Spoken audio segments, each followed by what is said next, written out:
I've been speaking publicly now for over 45 years. I first started out at the youth group of the church that I was a part of, and I was able to give the presentation to, well, my peers. Sometimes speaking to your peers is the toughest part of all. Now, throughout the years, I've given probably, I've lost count, over at least 5,000 different talks. Not the same talk, but different talks.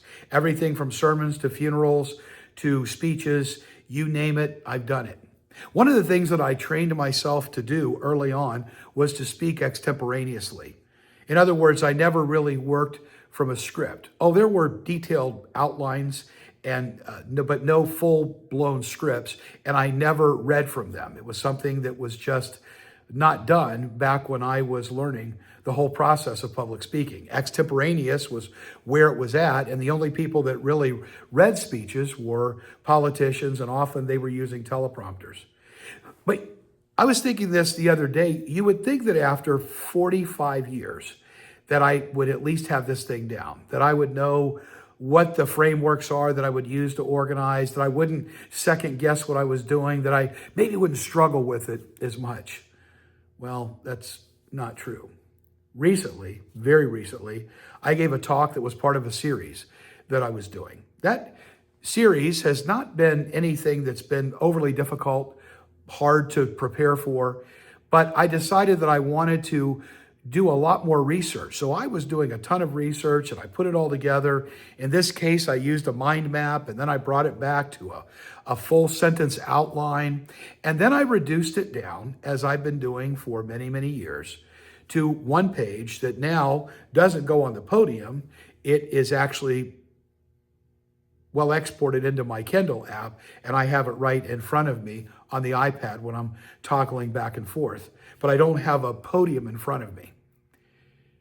I had to give this talk, and I felt like I knew the material. I felt like I had this down. I struggled with what framework I was going to use. Was it going to be a storytelling framework? Was it going to be, a problem solution framework? What was it going to be? And I kept reorganizing,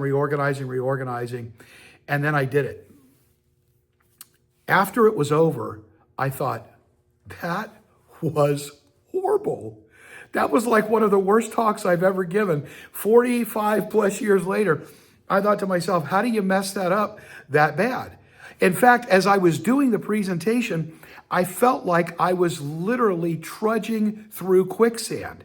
I felt like I couldn't get my words out. I remember standing there thinking to myself, what are you doing? Maybe you should quit. I mean, that's how I literally felt in the moment. Even when I got done with this and I started debriefing with the staff, I literally pulled the YouTube down because I didn't like it. And they were like, what are you talking about? It was a great talk. And what did you not like about it? So here's what I said. I said, I didn't like the content. I didn't like the organization, and I didn't like the delivery. But other than that, I think it was okay. They were like, so basically you like nothing about it. I said, that's exactly right. And everybody was flabbergasted. But couple that with something else that happened just a few weeks before. I had to jump a quick flight to get back home to our primary residence in Tennessee before the ice and snowstorm hit. And so I literally changed my flight the night before to the next night. I was supposed to have an extra day. I called the tech team and said, listen, we've got to record tomorrow. My flight leaves in early evening. Can we record around 1 or 1:30, maybe 2 o'clock tomorrow? The answer was yes. Here was the problem. I didn't have the message ready. I wasn't there. I was like, I knew what I was supposed to do, and I'd been reading up on it and thinking about it, but I had nothing ready. So all of a sudden I was forced to skip all of the steps that I usually take. So I literally got my one page of paper, and I wrote it down, and I highlighted how I normally highlight, and I took the copies in, and I did everything that I normally will do when I'm getting it ready to actually do the presentation and have it in front of me, but I didn't do all the other work. I walked into an empty auditorium and literally did the presentation like there were people in there. When I got done, the person that was filming on the camera looks at me and said, wow, I think that was one of the best ones that you've ever done. I heard similar feedback to that later. Do you know how maddening that was to me? Because I did it in an hour.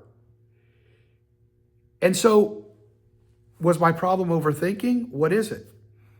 Fast forward to today, which is what prompted this video. I was in my mastermind group that I've had now for quite a number of years. And we were discussing this frustration that I have. One of the people said this to me. It sounds like you are, well, comparing the time that you spend versus the value that you bring. And I stopped dead in my tracks and I thought, the time that I spend versus the value that I bring. Okay, touche, you got me.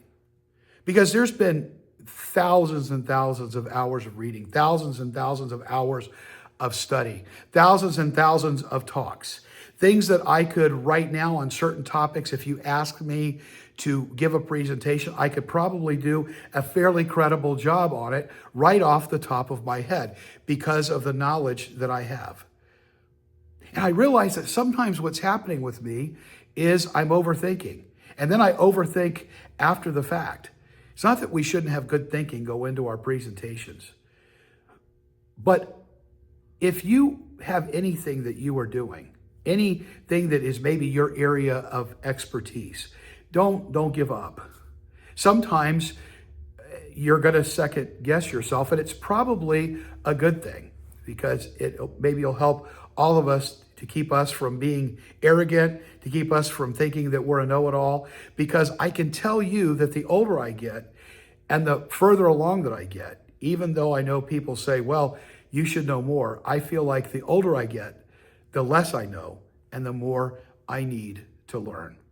And that's really the mindset that I want to continue to take. Always be learning, not beat myself up that I didn't do something exactly right.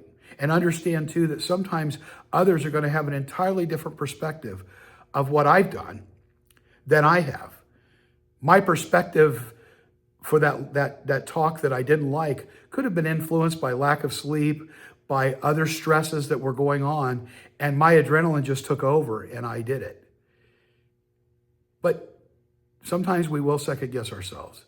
And in that moment, sometimes we need to stop and get some input from people that matter, from people that are going to tell us the truth. And then we have to go back at it again and say, what did I learn? What do I need to do differently? And keep on keeping on.